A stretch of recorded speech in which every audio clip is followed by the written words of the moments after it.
She didn't know he was listening. That's the part that still gets me even now, years after I first heard this story. She wasn't performing her pain for anybody. She was just a tired woman in a diner booth, talking low to the one person left who still showed up for her, saying the ugliest true thing she had never once let herself say out loud before. And a stranger heard it. And a stranger put his phone face down on the table. If you've ever said something you only meant to think, something so honest it embarrassed you the second it left your mouth, stay with me. Because this is what happens when the wrong person hears the right sentence at exactly the wrong moment. Let's start where it actually started. Not at the diner. Before that. Because you need to understand exactly how far Claire Bennett had fallen before you understand what it cost her to whisper those 8 words. Claire Bennett was 32 years old and she did the math so many times a day that it had stopped feeling like math. Felt like breathing. Rent, $960 due on the 1st. Daycare for Lucas, $310, and that was already the discount rate, the one her ex-mother-in-law had quietly arranged through a church friend who ran the center and looked the other way on late payments more often than she should have. Grace's inhaler, $44 a refill, and Grace went through one every 5 or 6 weeks depending on how the Ohio pollen behaved itself. Electric. Water. The bus pass that got her to both jobs and back. 2 incomes. Mornings at a diner off Route 9 called the Wagon Wheel, 5 a.m. until 2, apron always faintly smelling of bacon grease no matter how many times she washed it. And 3 nights a week at a distribution warehouse on the edge of town, stocking shelves until her lower back felt like something had come loose in it permanently. Combined, after taxes, a little over $2,200 a month. The bills came to $2,180. That left $20 of margin for anything that wasn't already accounted for, which in practice meant nothing was ever accounted for because something always happened. A tire went bald. A molar cracked. A permission slip appeared in Lucas's backpack with an $8 field trip fee stapled to the corner, and Claire would stand in her kitchen at 11 at night staring at that slip like it was a subpoena. She hadn't always lived like this. 3 years ago she'd been the office manager at a pediatric dental practice 2 towns over. Steady hours.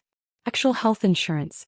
A savings account that had, at one point, 4 whole digits in it before the decimal.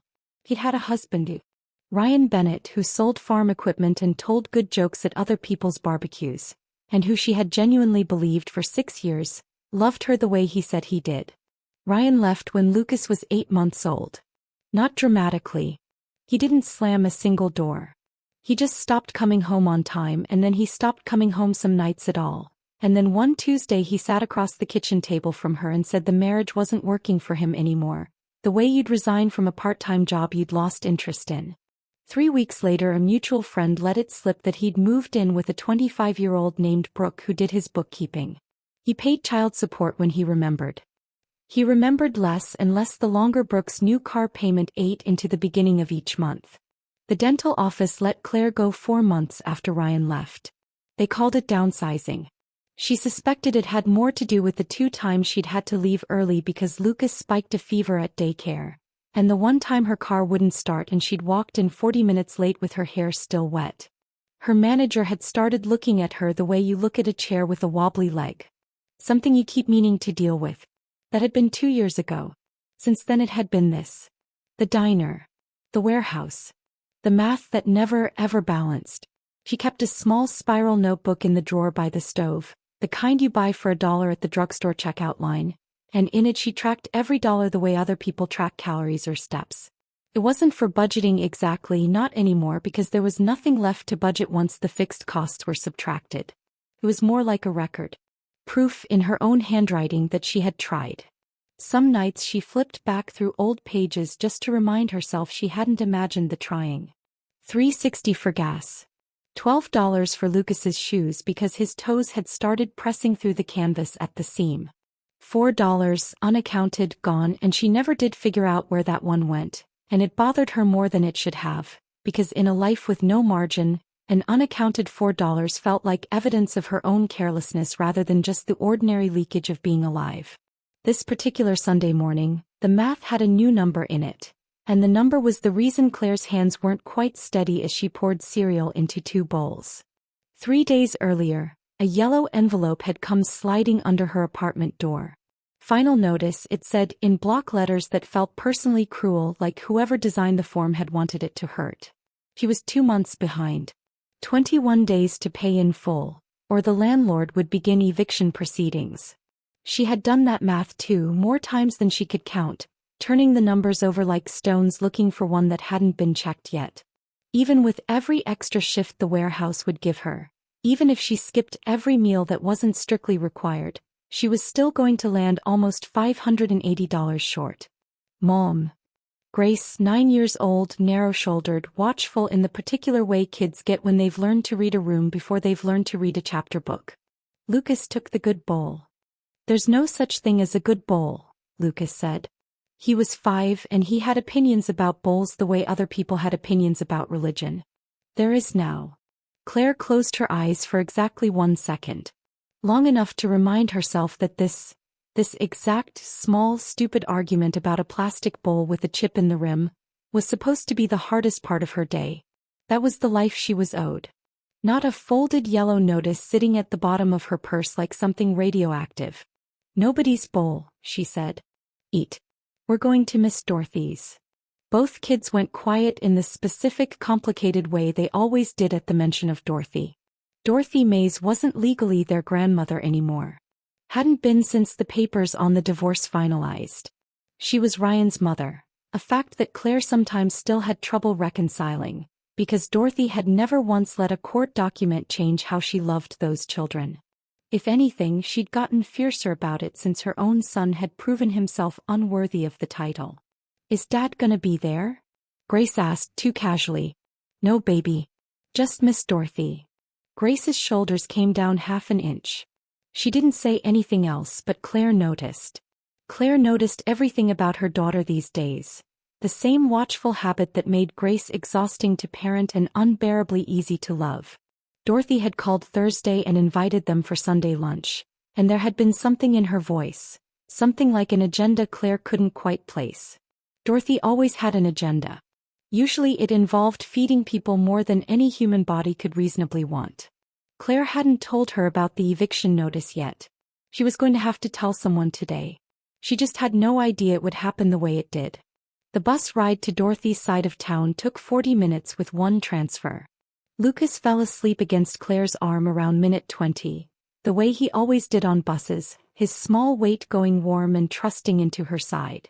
Grace sat with her chin in her hand watching the town slide by, doing whatever complicated internal accounting 9-year-olds do when they think no one's paying attention. Claire checked her phone once.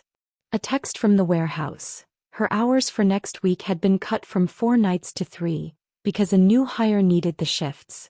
That was another $60 gone before she'd even earned it. She put the phone away and didn't look at it again. Dorothy's house smelled the way it always did, like garlic and butter and something sweet baking underneath. She opened the door before they'd even reached the porch steps, like she'd been standing at the window watching the whole block. There they are. She pulled Lucas in first because Lucas always let himself be pulled, and pressed a kiss to the top of his head hard enough to leave a mark. Then Grace, who tolerated the hug with the dignity of a girl who'd recently decided she was too old for hugs but hadn't fully committed to the decision. Then she looked at Claire and her face did the thing it always did, the thing that made Claire's throat go tight every single time. You've lost weight. I'm fine. I didn't say you weren't fine. I said you lost weight. She stepped back to let them in. Come eat something before you fall over. Lunch was loud in the good way, the way meals with children always are. Small negotiations, spilled milk, Lucas narrating his own actions out loud for no clear reason anyone had ever identified. Dorothy fed them until the table groaned, the way she always did, like food was the one currency she still had full control over and she intended to spend every bit of it on these 2 kids. After the children disappeared into the back room to fight over the same 3 toys they always fought over, Dorothy sat across from Claire at the kitchen table and folded her hands. This was Dorothy's particular gift. She could wait. Claire lasted about 90 seconds. I got a final notice. 3 days ago. I'm 2 months behind. 21 days or they start eviction. Dorothy didn't flinch. How short are you? About 580. Even with everything I can scrape. What about Ryan? He hasn't sent February. Or January if I'm honest. Claire laughed and it came out more air than sound. He posted a picture from a steakhouse last week. Cash flow, he said when I asked. Dorothy's jaw did something small and controlled. I'll talk to him. You don't have to fight my battles. I'm not fighting your battles. I'm reminding my son he has children. She said it flat, the way she said most things about Ryan now. Like a woman who'd stopped being surprised by him years ago and had simply filed the disappointment where it wouldn't get in the way. How much do you have saved? Nothing. I have a checking account with $11 in it and a due date. Dorothy was quiet for a second. Then she stood, walked to the cabinet above the refrigerator, and came back with an envelope that had clearly been sitting there for exactly this kind of emergency, the way things sit in a careful woman's house waiting for the day they're needed. I can cover it. No, I didn't ask your opinion. She set the envelope on the table like it was the most ordinary object in the world. You'll pay me back when you can or you won't, and I'll be fine either way because that's not the point. Claire stared at the envelope. She thought about pride and how it was supposed to feel like a virtue, and how right now it just felt like one more thing she couldn't afford, same as everything else. Thank you, she said, and her voice cracked in the middle of the second word. Don't thank me. Eat your rice before it's cold. They didn't speak of it again over the meal. That was Dorothy's way too. Say the hard thing, handle the hard thing, then move on before anybody had to sit in the discomfort a second longer than necessary. After lunch, they walked 3 blocks to the diner, the way they did every Sunday, a tradition that had started when Grace was still small enough to be bribed into good behavior with a single slice of pie. It had calcified into ritual since. One of the only rituals Claire's life still had room for. The place was called the Maple Street Diner. Red vinyl booths, a chrome napkin dispenser on every table, a pie case by the register older than Claire herself. They took their usual booth by the window. The kids ordered pie, which was the entire point of coming. Dorothy ordered coffee. Claire ordered water, and then, because Dorothy gave her a look, a slice of lemon meringue she didn't particularly want and definitely couldn't afford, and ate anyway out of habit more than hunger. The booth beside them was empty when they sat down. It didn't stay that way. A man came in alone a few minutes later, wearing a dark gray jacket that had clearly cost more than everything Claire was wearing combined, moving with the specific kind of tired that lives somewhere deeper than a person's muscles. He sat in the booth beside theirs, facing the window, back to their table, phone already lit up in his hand. Claire noticed him the way you notice furniture. Barely at all. She's gonna wear it, Grace said, watching Lucas attack his pie with more ambition than technique. I am not gonna wear it, Lucas said, meringue already migrating toward his ear. You have some on your ear right now. Lucas reached up, found it, considered it with enormous seriousness. That's for later, he decided. And Claire laughed. A real one. The first real one in days. For 1 whole minute, just one, the weight lifted completely. She was in a diner with her children and the woman who loved them like blood, and there was meringue on somebody's ear and it was good. Genuinely, uncomplicatedly good. Then Dorothy said, Have you thought about dating again? The minute ended. No. You're 32. You're not dead. I'm aware of how old I am. You're a good woman. You work harder than anybody I know. You deserve someone decent. Claire lowered her voice, aware of the kids, aware, though she wouldn't have admitted it, of the man in the booth behind her, whose shoulders she could just make out past the edge of Dorothy's arm. I don't have room for someone decent. I've got a rent notice folded up in my purse and $60 less coming next week and 2 kids who need things I can't always give them. Nobody signs up for that. She glanced at her children, made sure they were absorbed in their pie and their bold diplomacy, and let the truest, ugliest thing in her chest finally climb up and out. Quiet. Almost a whisper meant for exactly one person. Nobody believes single moms deserve real love. She hadn't planned to say it. It wasn't a sentence she'd rehearsed, wasn't something she'd told herself before in so many words. It just arrived, fully formed, born out of 14 months of exhaustion and a slice of pie she couldn't afford and an envelope of borrowed money sitting in her purse like a small, quiet failure. Dorothy's face did something complicated. Not pity. Older than pity. That is the single most wrong thing I have ever heard come out of your mouth. And you've said some wrong things. It's mostly true. It is not. And that was when the man in the next booth stood up. He wasn't dramatic about it. He'd clearly already been in the process of leaving, jacket half on one arm, wallet coming out of his back pocket, a few bills pinched between two fingers, ready to leave for his check. But he stopped. He stood there half in and half out of the booth, not looking at them directly but not walking away either. Claire felt her whole body go hot with the specific mortification of realizing you've been overheard saying something private. The booths were closer together than she'd registered. She thought she was speaking low. Apparently not low enough. She braced for pity. For some well-meaning stranger's comment that would somehow make everything worse, the way strangers' comments so often did. Instead he said quietly, mostly to the window, not quite to any of them, "My wife died 4 years ago." The diner didn't go silent exactly.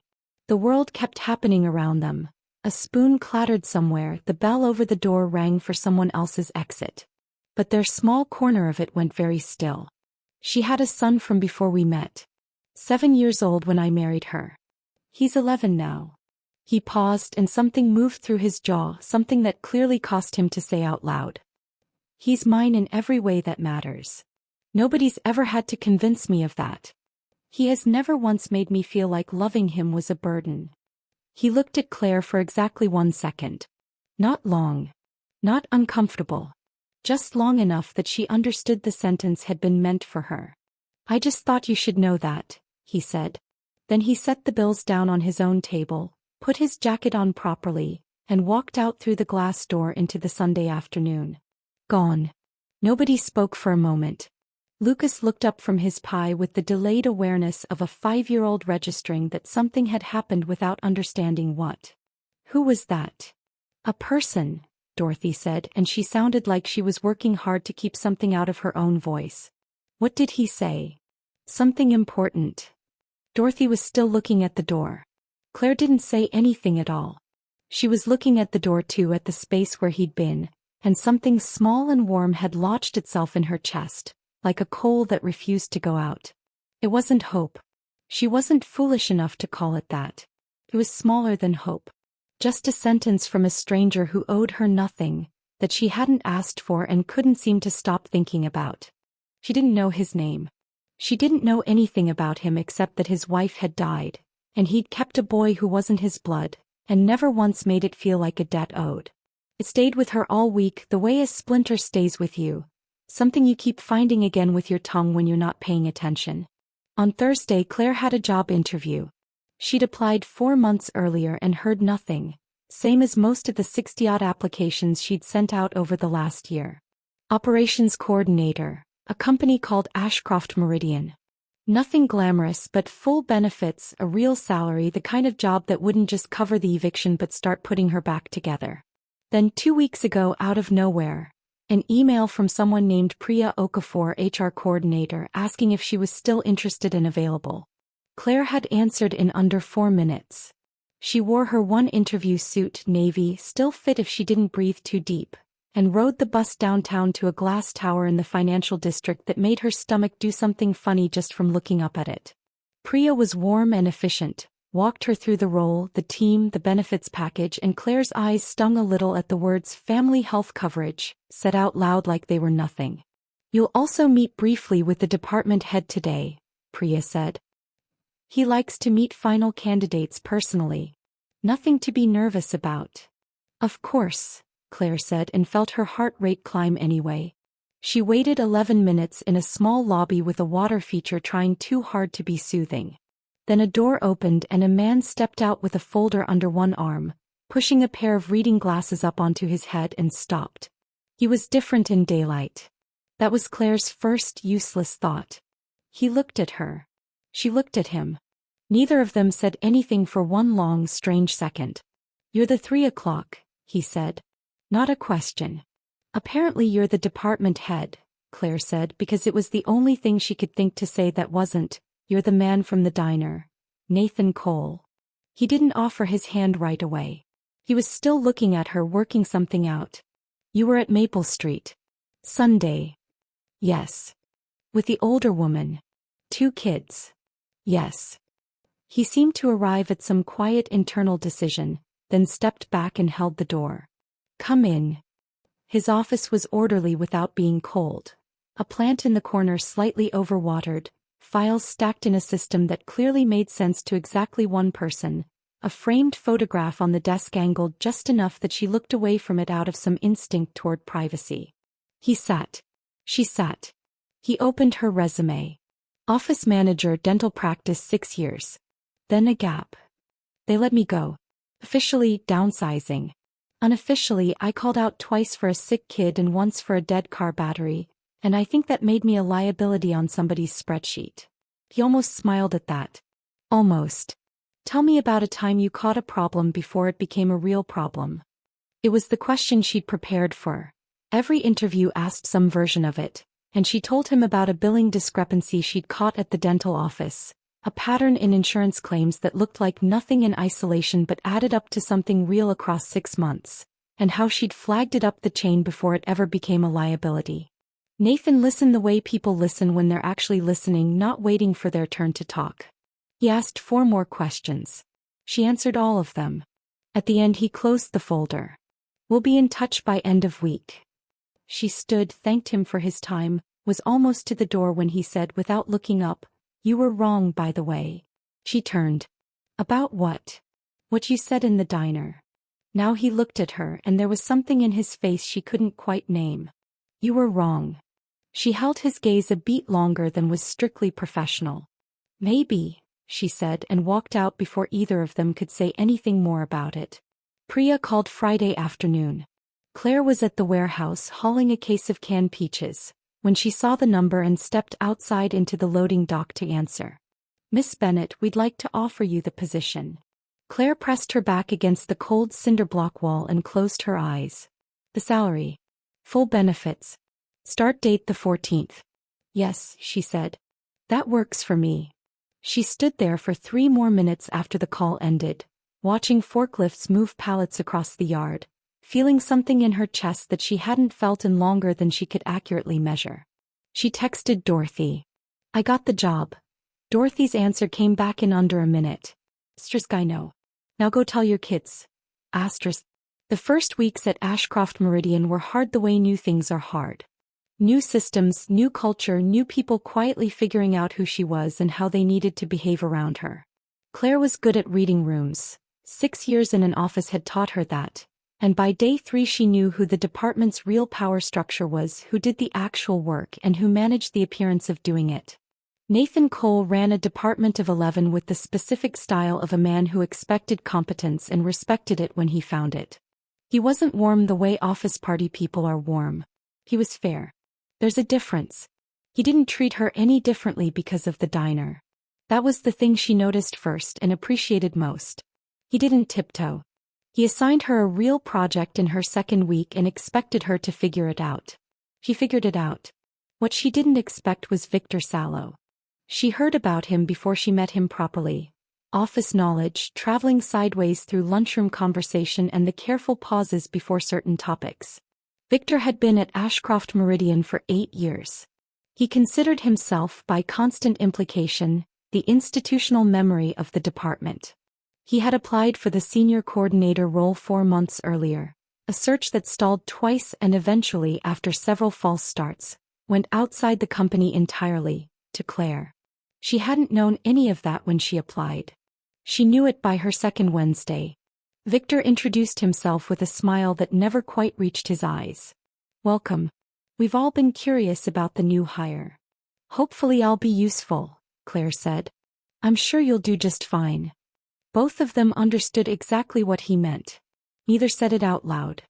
3 weeks in, reviewing routine vendor documentation, dry, repetitive work that asked more of patience than skill, Claire found something. Small discrepancies in quarterly billing reconciliations. Nothing that screamed on its own, but layered across 2 vendor contracts, 5 separate quarters, the same category of adjustment kept turning up, always just under the threshold that would trigger a deeper review. She sat with it 2 full days before saying a word to anyone, because she needed to be sure she wasn't imagining a pattern that wasn't really there. Then she brought it to Nathan, organized, documented, honest about what she knew and what she didn't. He read through it, looked up. How long have you been sitting on this? 2 days formally. I noticed something last week but wanted to be sure. You didn't mention it last week. I didn't want to be wrong. He read it again, slower this time. Leave this with me. Don't discuss it with anyone else yet. She nodded and went back to her desk. 2 hours later, Victor stopped by, leaning against the edge of her cubicle wall with the studied casualness of a man who had rehearsed the posture in a mirror. Here you've been going deep on the vendor archives. Just getting familiar with the historical documentation. Those contracts have been processed the same way for years. I personally reviewed several of those quarters myself. His smile didn't move. His eyes did. Nathan's door was closed a long time this afternoon. Meetings happen.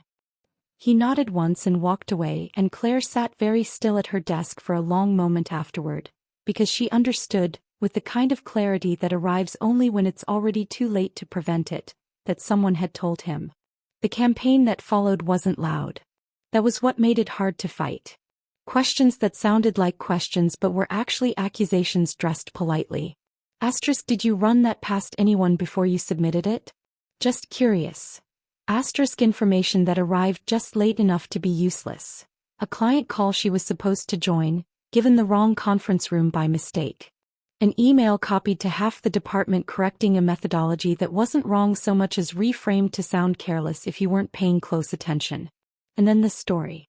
She heard it third-hand, filtering down through a junior analyst who looked deeply uncomfortable even repeating it, that Claire had flagged the vendor discrepancies as a play for visibility, not because she genuinely found something, but because she was new and insecure and trying to make an early impression. A young analyst named Priya, a different Priya the department had too, stopped by Claire's desk one afternoon and said quietly, I just want you to know that some of what's being said isn't coming from me. What's being said? Priya told her, glancing over her shoulder twice while she did it. Claire thanked her. Then she went to the bathroom, stood at the sink and looked at her own reflection for a long moment. She thought about the warehouse, the box cutters, her cracked knuckles. She thought about the eviction notice still folded in a drawer at home like a scar she hadn't quite let herself forget. She thought about everything it had taken just to get to this desk, this chance. She dried her hands. She went back to her desk. She opened the vendor documentation again and she kept working. Over the next 3 weeks she quietly built a full timeline. Every comparable filing, every industry standard, every internal Ashcroft policy that governed how vendor adjustments were supposed to be reported. What she found wasn't a single mistake. It was a pattern.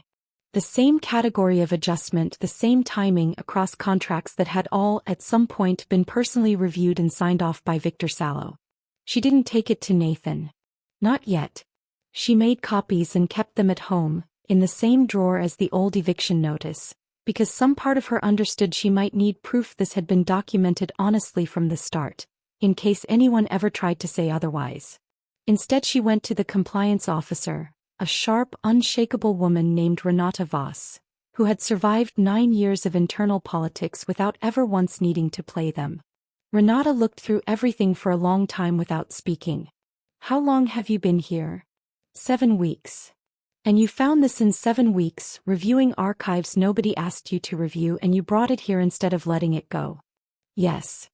Renata studied her a moment with an expression Claire couldn't fully read.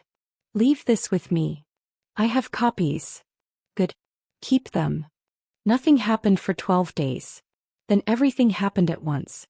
Claire came in on a Tuesday and Victor's desk was empty. Not unoccupied, cleared. Monitor gone, chair pushed in with the specific finality of furniture that wasn't coming back. Nobody said anything out loud, but by 10 a.m. the whole floor had the electric, careful energy of a workplace where something significant has shifted and no one's been told yet what to call it. At 11:40, Nathan called her into his office. She sat.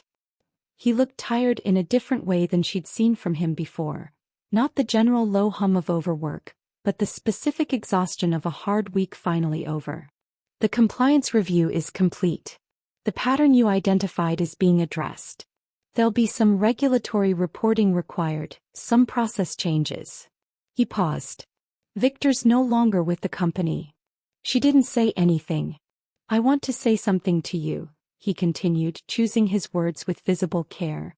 What you did, bringing that forward directly without trying to protect yourself politically, even while someone was actively working against you, that's exactly the kind of integrity this department needs more of. And it matters more, not less, because it was hard to do. I was just doing my job. You were doing your job while someone was trying to sabotage you in your second month here. He let that sit a moment. How are your kids? The question landed soft and unexpected. Simple, without artifice. The way you ask something you're genuinely curious about, not something you're using to fill a silence. Grace is 9. Very strong opinions about everything. Lucas is 5. He's currently going through a phase where he names all his food before he eats it. Nathan almost smiled. A real one, briefly changing his whole face. My son went through that. Named the cars. All of them. For about 3 years. How old is he now? 11. Plays hockey. Has strong opinions too, mostly wrong ones, delivered with total confidence. She laughed, a real laugh, and something in the room loosened. I should let you get back, he said, though he didn't sound entirely convinced that was what he wanted. She stood. Nathan. He looked up. Thank you for the opportunity. And for, she hesitated, then decided to just say it. For taking me seriously from the beginning. That part was easy, he said. You made it easy. That night Ryan called, which usually meant one of two things, guilt or an ask, sometimes both. Heard you got a new job. Congratulations. Thank you. She had the phone against her shoulder, stirring dinner with one hand, spices she could finally afford again, filling the small kitchen with something that almost smelled like a life going right. I wanted to talk to you about summer. Brooke and I are thinking Cancun in June. Wondered if the kids could come. Claire set the spoon down very carefully. To Cancun. Just a week. They'd love it. The beach, the pools. Ryan. When did you last see your kids? Christmas. It's April. You haven't sent February. You haven't sent all of January. And now you want to take them to Cancun. I told you about the cash flow. Your cash flow is fine. You posted a picture from a steakhouse last week. She kept her voice level, not loud, just final. I'm not doing this. Not Cancun. Not over the phone while I'm making dinner. When you want to actually see them, locally, consistently, predictably, call me. When February's support arrives, call me. I'm not negotiating vacations with a man who can't manage a Tuesday. She hung up before he could answer.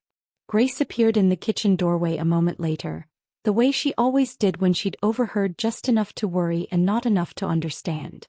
Was that Dad? Yes. Grace studied her mother's face and had the wisdom, even at 9, not to ask anything further. She just came and stood beside her at the stove, watching the pan. Is that chicken? Yes. Can I stir it? Claire handed her the spoon. Stir it. They stood there together, her daughter stirring dinner with the seriousness of a much older person, the kitchen smelling like something almost normal, and Claire breathed slow and full for what felt like the first time in weeks. Part 6. The complication that arrived sideways. She hadn't expected anything to start. That's the honest truth. She wasn't building toward something the first time she agreed to get coffee with Nathan Cole. It began the way most real things do. Sideways, with an email about a document, a reply that kept going a little longer than the document required. He mentioned taking his son Sam to a hockey tournament that Saturday. Did she know anything about hockey? She did not know anything about hockey. He sent her a 1-paragraph explanation clearly written for someone who'd never seen a puck in her life. She sent back 3 specific follow-up questions designed entirely to sound genuinely curious, which she was not. He called instead of emailing his answers. They talked for 45 minutes. He was folding laundry the whole time. She sat down on her couch, stopped folding her own, and just talked to him, and it was easy, and she had forgotten somewhere in the last 4 years that talking to someone could simply be easy. They got coffee. Then dinner without the kids, which took logistics and Dorothy's cooperation, and some complicated calendar math, at a restaurant neither of them had been to before, which made it feel like neutral ground.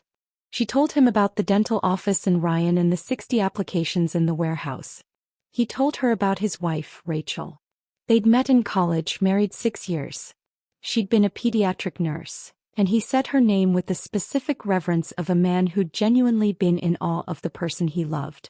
Diagnosed with an aggressive cancer when Sam was 6. Gone by the time Sam was 9. He remembers her, Nathan said. That's the thing I'm most grateful for. He was old enough to have real memories. I'm glad, she said. The first year I don't have a word for it. He stopped there. You don't need one, she said, and he looked at her a long moment. No, he agreed. I guess I don't. They talked for 3 hours. She got home before midnight, the apartment quiet, the kids at Dorothy's for the night, and she stood in her kitchen and felt something she hadn't felt in longer than she could easily count. Not hope exactly. Just the possibility of it. The recognition that the door hadn't shut for good. The complication when it came from somewhere she hadn't expected. It came from Grace.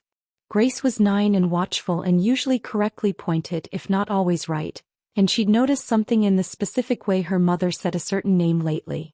She brought it up on a Wednesday doing homework at the kitchen table. Is Nathan your boyfriend? Claire looked up from the worksheet she was checking. No. He's my boss. He's my friend. Okay.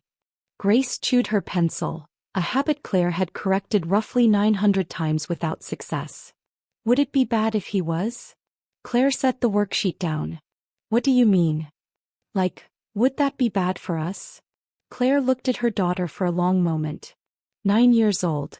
The person who had kept her upright through 14 brutal months simply by existing, by needing breakfast, by asking questions, by having homework that needed checking. That's a good question, she said. And I want to give you a real answer. She waited until Grace was looking at her. It wouldn't be bad for us. Not ever. Nothing I do changes how much you and Lucas matter to me. That never shifts. But it might change things. Things already change, Grace said. We're already okay after all the changes. Are you asking because you're worried or because you noticed and wanted me to know you noticed? Grace considered this with real seriousness. Both. Fair enough. Claire picked the worksheet back up. He has a son. Older than you. 11. Does he like hockey? He plays hockey. I think hockey seems kind of violent. It can be. Maybe I'd watch it sometime. Hypothetically. Claire kept her expression carefully neutral. Hypothetically. Yeah. Grace picked her pencil back up, satisfied as if she'd just closed an important negotiation. There's a particular thing people who carry a lot of weight for a long time eventually have to unlearn. The assumption that asking for anything is dangerous. That needing something, even a small thing, is a step toward disaster because everything eventually falls away and you should stay braced for it. Claire had learned that lesson from a man who'd seemed solid and turned out to be provisional. From a dental office that let her go over 2 sick days. From a world that had spent over a year politely declining to make room for her. So when things with Nathan started to feel like more than a careful friendship, when the dinners got easier and the calls got longer and her daughter started asking increasingly specific hypothetical questions about hockey and 11-year-olds, Claire did the thing she knew how to do. She stepped back. Not all the way. Just enough. Nathan noticed. Of course he noticed. He asked her about it on a Thursday evening, the two of them the last people left on the floor. Did I do something wrong? No. It feels like something changed. She was quiet a moment. Nothing changed. She stopped. I'm not good at this. At it being easy. Easy makes me nervous because the last time things were easy they stopped being easy without any warning at all. I understand that better than you'd think. He said, I didn't buy a couch for 2 years after Rachel died. Buying a new couch felt like making a permanent decision about what my life was going to look like now. I couldn't do it. She almost laughed despite herself. A couch. A couch. He said it with total seriousness. Ridiculous, I know. What did you sit on? The old one. It was fine. I just wouldn't replace it. Did you ever replace it? Sam's hockey bag finally convinced me. The smell became a genuine health hazard. He smiled then for real and she laughed and something eased between them. He didn't push anything further. He just stood there with his jacket over one arm and his keys in his hand and let her work out what she needed to say next. "I don't know how to do this when there's so much that could go wrong," she said finally. "There's a lot that could go wrong," he agreed. "There's also a lot that could be good." "Those are the same situation." "Yes," he said. "They are."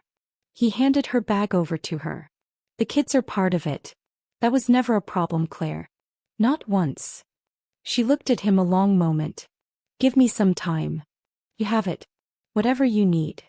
She walked to the elevator, pressed the button, waited. It arrived. She didn't get in. She turned around instead.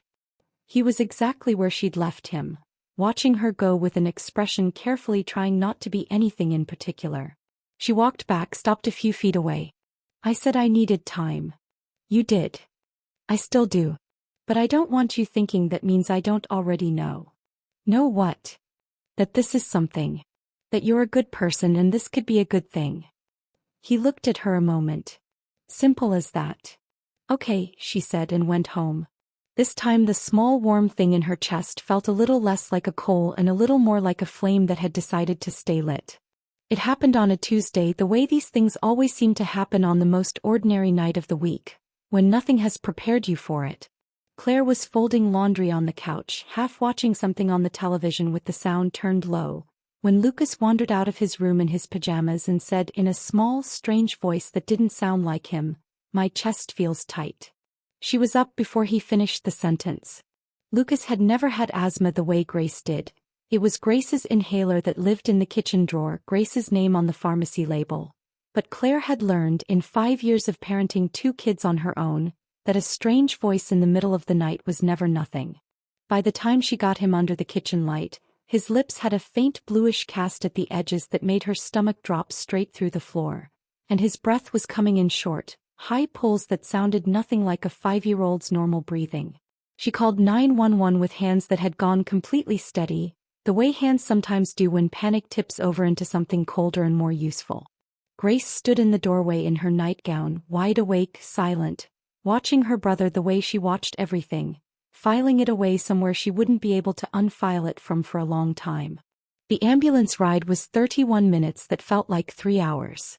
A reactive airway episode, the ER doctor said eventually, once Lucas was breathing easier with a nebulizer mask fogging up in front of his face, his small hand gripping Claire's finger so tight it left marks.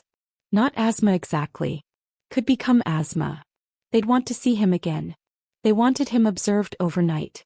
Claire sat in a plastic chair beside his hospital bed at 2 in the morning with Grace curled asleep against her shoulder, because there had been no one to call to come sit with Grace at that hour, and she did the thing she always did in a crisis, which was start doing math instead of feeling anything, because math was at least something she knew how to survive. The bill would come. She didn't know how much yet, but she knew the shape of it, the way you know the shape of a storm before it's finished forming. Insurance would cover most of it. That was new, that was Ashcroft Meridian's family health plan, the thing she'd almost cried over in the interview lobby. But not all of it, and not the ambulance, not entirely. Ambulances were their own separate cruelty in this country, and she sat there running the numbers in her head instead of sleeping, because sleeping felt like taking her eyes off something that might still fall.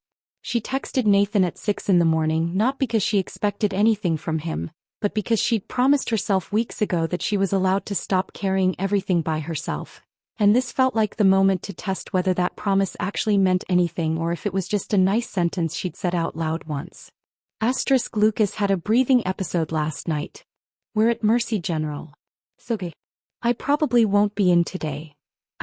He called instead of texting back, which she hadn't expected. Do you need anything? He said, no question mark in his voice, like the question mark was a formality he'd already decided didn't apply. I don't know yet. Do you need someone to get Grace to school, or watch her so you can stay with him? I have Dorothy. I already called her. Okay. Pause. Do you need someone to sit in a waiting room with you so you're not doing the math by yourself? She almost said no out of pure reflex, the old instinct rising up automatic as a heartbeat. Then she thought about the plastic chair and the fogged-up nebulizer mask, and the number she couldn't stop calculating in the dark, and she said, yeah, actually. Yeah, I do. He showed up 40 minutes later with 2 coffees and a granola bar he'd apparently grabbed off his own kitchen counter without checking what it was, because it turned out to be the kind Sam liked and Claire didn't, and she laughed for the first time in 14 hours over a stale granola bar in a hospital hallway, and something about that laugh cracked something loose in her chest that she hadn't known was still clenched shut. He didn't try to fix anything. He didn't offer to pay the bill, which she would have refused and which she understood by now, that he understood she would refuse. He just sat with her in the waiting room while Lucas slept off the last of the nebulizer treatment, and around 9 in the morning he said quietly, looking at the vending machine across the hall instead of at her, "This is the part nobody tells you about after. Not the crisis. The sitting afterward doing math alone at 3 in the morning with nobody to hand half of it to. I did that for 2 years by myself. I'm not going to pretend I fixed it by showing up with a bad granola bar. But you don't have to do the 3 in the morning part by yourself anymore. Not unless you want to." Claire looked at him for a long moment. "I don't want to," she said, and it was the first time she'd said something like that out loud to another adult in almost 3 years, and saying it didn't feel like weakness the way she'd always been so sure it would. It felt like putting down something heavy for exactly as long as someone else was willing to help her hold it. Lucas came home 2 days later with a course of medication and a follow-up appointment and a new stuffed dinosaur that Nathan had, without announcing it to anyone, left at the nurse's station the second night with instructions to give it to the boy in room 214 when he woke up.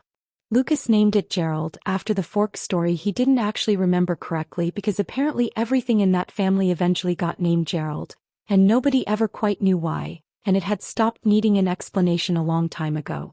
3 weeks later, a second envelope came sliding under her door. Claire's stomach dropped before she'd even picked it up off the mat. Same yellow paper. Same block lettering visible through the thin envelope window. She sat down at her kitchen table before opening it, the way you brace before something that might undo everything you've slowly rebuilt. It wasn't a new eviction notice. It was a rent increase for the next lease term. $30 more a month. Standard. Boring. The kind of letter that would have flattened her completely 4 months earlier, and now just made her exhale once, calculate the new number and file it away because for the first time in 2 years, $30 didn't feel like the difference between staying and losing everything. She sat with that feeling for a long moment. Not relief exactly. Something steadier than relief. The particular hard-won stillness of a woman who'd spent so long bracing for the next blow that she'd almost forgotten what it felt like when one simply didn't come. She almost threw the old eviction notice away that night, the one still folded in the kitchen drawer. He didn't. Not yet. Some part of her still needed the physical, foldable proof of exactly how far she'd come. But something else was coming, and it wasn't going to be a piece of mail. Ryan called again on a Sunday 2 weeks after the phone call about Cancun, and this time his voice had a different edge to it, sharper, less apologetic.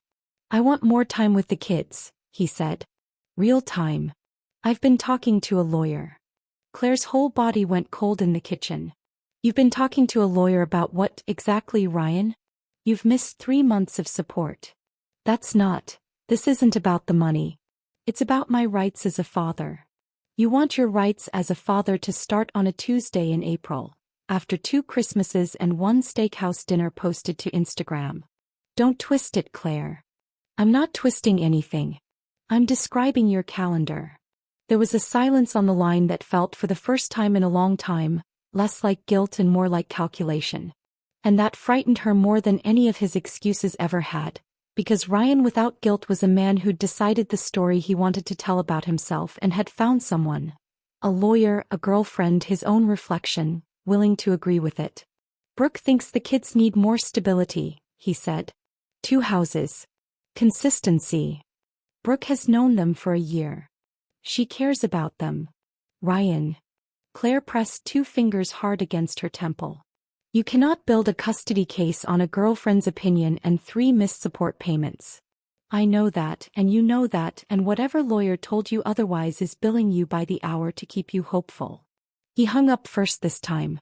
She stood in her kitchen for a long while after that, staring at nothing, feeling the particular fear that comes from realizing the ground you thought was finally steady might still have a crack running under it you hadn't noticed.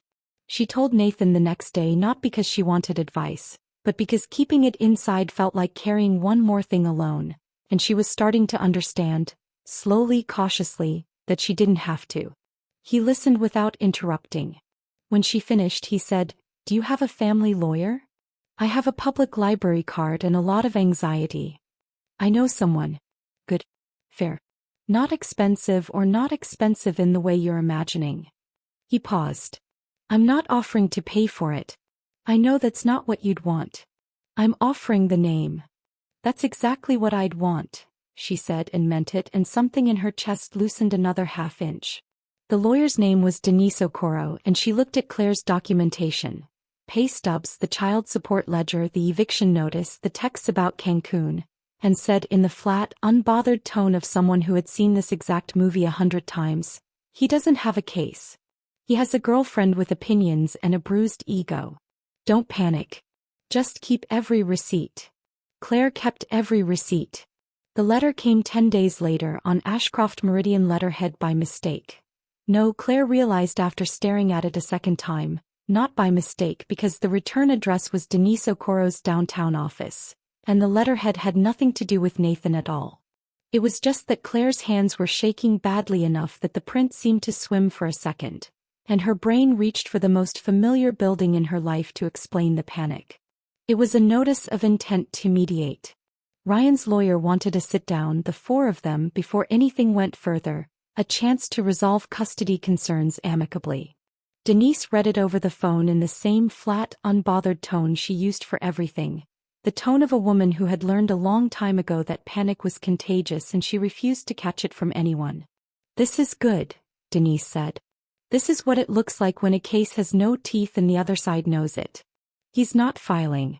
He's posturing where a judge can't see him do it, hoping you'll cave before it costs him more money. What if I don't cave and it costs me everything? Then we sit in a room and I do my job and you say the true thing, which is that you have been the only consistent adult in those children's lives for 2 years running, and there is a paper trail a mile long proving it, and he has 3 missed support payments and a text message about Cancun that reads like it was written by a man auditioning for Father of the Year in front of a new girlfriend." The mediation happened on a gray Thursday morning in a conference room that smelled like burnt coffee and floor cleaner, the kind of room designed to be forgettable, and Claire sat at one end of a long table with Denise beside her, and Ryan sat at the other end with his lawyer, a young man with an expensive haircut who kept glancing at his phone under the table like the whole proceeding bored him. Ryan looked smaller than she remembered. Not physically, he was the same height he'd always been, but smaller in some way that had nothing to do with inches, like a man standing in a room built for someone braver than he currently felt. "I just want to be part of their lives," he said when it was his turn, and his voice cracked in a place that might have been genuine or might have been rehearsed, and Claire realized with a strange, tired clarity that she no longer needed to know which. It didn't change anything either way. "You are part of their lives," Claire said. "You get every scheduled visit you've asked for. You got Saturday last month and you canceled 2 hours before pickup because Brooke needed you at a fitting for a dress. Grace waited by the window for 40 minutes before I told her you weren't coming." Ryan's jaw tightened. His lawyer put a hand briefly on his arm, the universal gesture for "let me handle this." "My client is asking for a formal, enforceable schedule," the lawyer said. "Alternating weekends. Some structure for everyone's benefit." "I'd welcome a formal, enforceable schedule," Denise said pleasantly. "One that includes enforceable child support, since we have 3 months documented missing, and enforceable notice periods for cancellations, since we have a pattern there too. If your client wants structure, my client is happy to build it with him. In writing. With consequences attached to both sides equally." The lawyer's expression flickered, just slightly, the way a poker player's does when the hand isn't what he'd hoped. There was a long pause, papers shuffled, a hushed exchange between Ryan and his attorney that Claire couldn't hear and didn't try to. In the end, they left with an actual schedule, the first real one they'd ever had, alternating weekends, holidays split down a calendar instead of negotiated in the heat of a phone call, and a support order with an automatic wage garnishment attached, which Denise had insisted on and which Ryan, to his credit, hadn't fought very hard. Claire sat in her car in the parking garage afterward for almost 10 minutes before she trusted herself to drive, not crying exactly, just breathing in the specific shaky way that comes after holding your spine straight through something for longer than you thought you had it in you to hold it. She texted Nathan one line. Asterisk it's done. It's fine. I'm okay. Asterisk he texted back almost immediately. Asterisk proud of you. Come by whenever you're ready. No rush. Asterisk 3 weeks after that, Ryan's lawyer sent a letter that amounted, in Denise's words, to the formality of closing the file. And then nothing much happened for a month, and then Ryan called one more time, quieter than she'd heard him in years, to say he and Brooke had broken up. And could he see the kids on Saturday, the regular Saturday, the one the schedule actually said was his? Claire said yes because she'd promised herself a long time ago that whatever Ryan was or wasn't, she would never make her children pay for it by cutting him off from something he was, at minimum, occasionally willing to show up for. It wasn't justice exactly. It was just an ending to a threat that never had legs. But it had cost her 3 weeks of not sleeping well, and it reminded her, sharply, of something she needed reminding of, that the ground could still shift under her, that safety wasn't a place you arrived at and stayed, it was something you kept building one steady week at a time. There is a part of this story Claire didn't learn until much later. On a slow evening on Dorothy's back porch with the kids asleep inside and 2 glasses of sweet tea going warm on the railing between them, and it changed the way she understood everything that had come before it. Dorothy Mays had buried a husband. Claire had always known that, in the vague, respectful way you know a fact about someone's life without ever asking the shape of it. What she hadn't known was that Walter Mays had died the same year Ryan turned 6. And that Dorothy had raised 4 children afterward on a school cafeteria salary and a widow's pension that barely covered the mortgage, in a house that people in the neighborhood used to whisper she'd never be able to keep. She'd kept it 31 years. I know what it looks like from where you're standing, Dorothy said that evening, turning her glass slowly on the railing, not quite looking at Claire. A woman with a paid-off house and a garden and time enough to fuss over other people's children. Like it came easy. Like I never once stood in a kitchen doing the same math you've been doing. I never thought that, Claire said, though some small guilty part of her realized she hadn't thought much about it at all, because Dorothy's steadiness had simply always been there, a fixed point, the way you don't think about a lighthouse's own weather. Everybody thinks it, a little. It's all right. I'd have thought it too. Dorothy was quiet a moment. Walter died in March.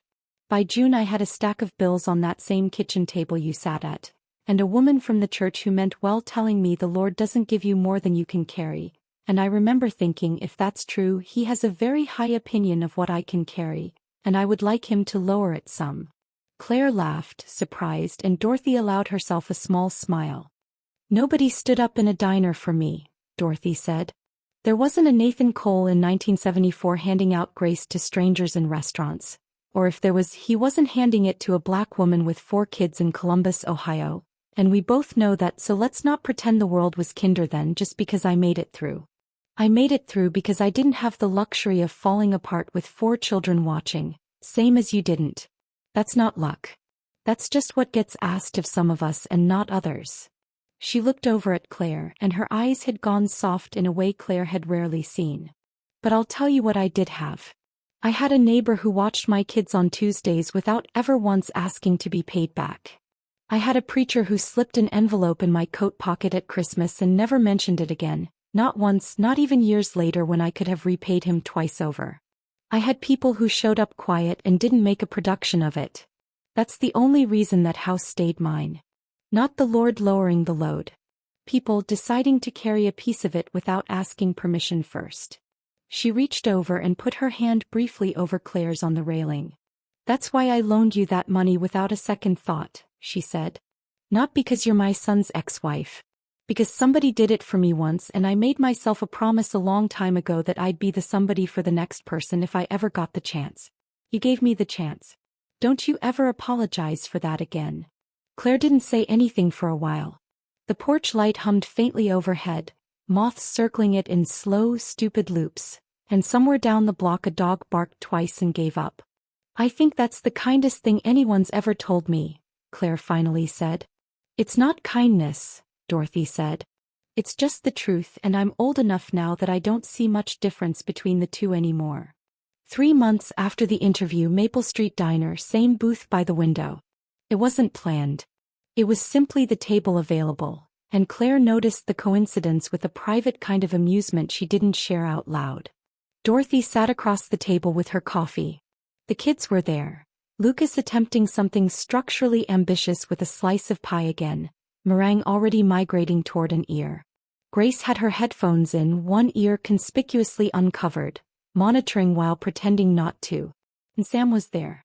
11 years old, gangly the way 11-year-olds get, his father's eyes, a deeply held and passionately explained opinion about hockey strategy currently being delivered to Dorothy with the total confidence of a boy who had never once in his life been underestimated. Dorothy was listening with complete, genuine attention, the way she listened to everyone. Lucas had decided upon introduction that Sam was acceptable, on the grounds that Sam had laughed at his bull story, which was apparently the only metric that mattered. Grace had not yet delivered a formal verdict, though she was clearly compiling one.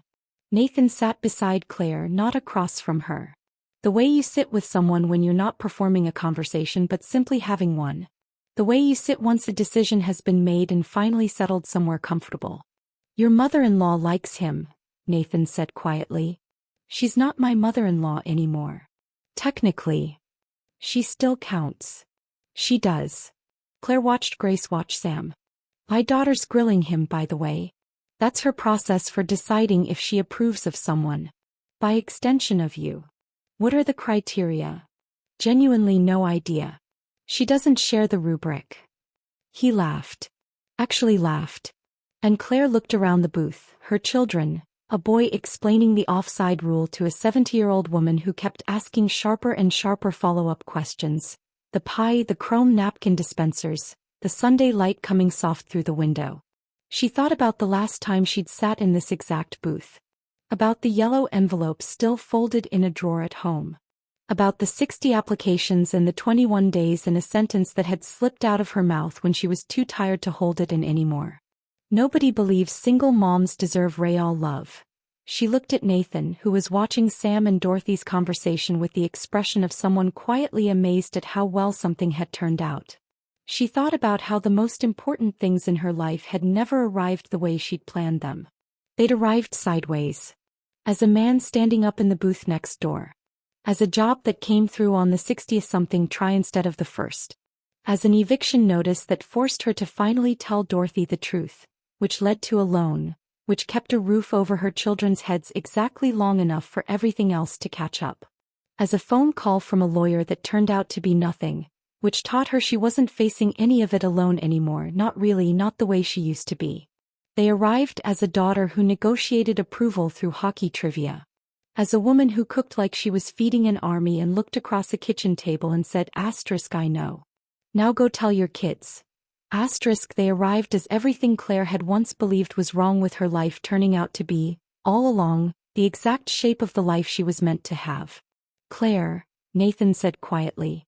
She looked at him. "You okay?"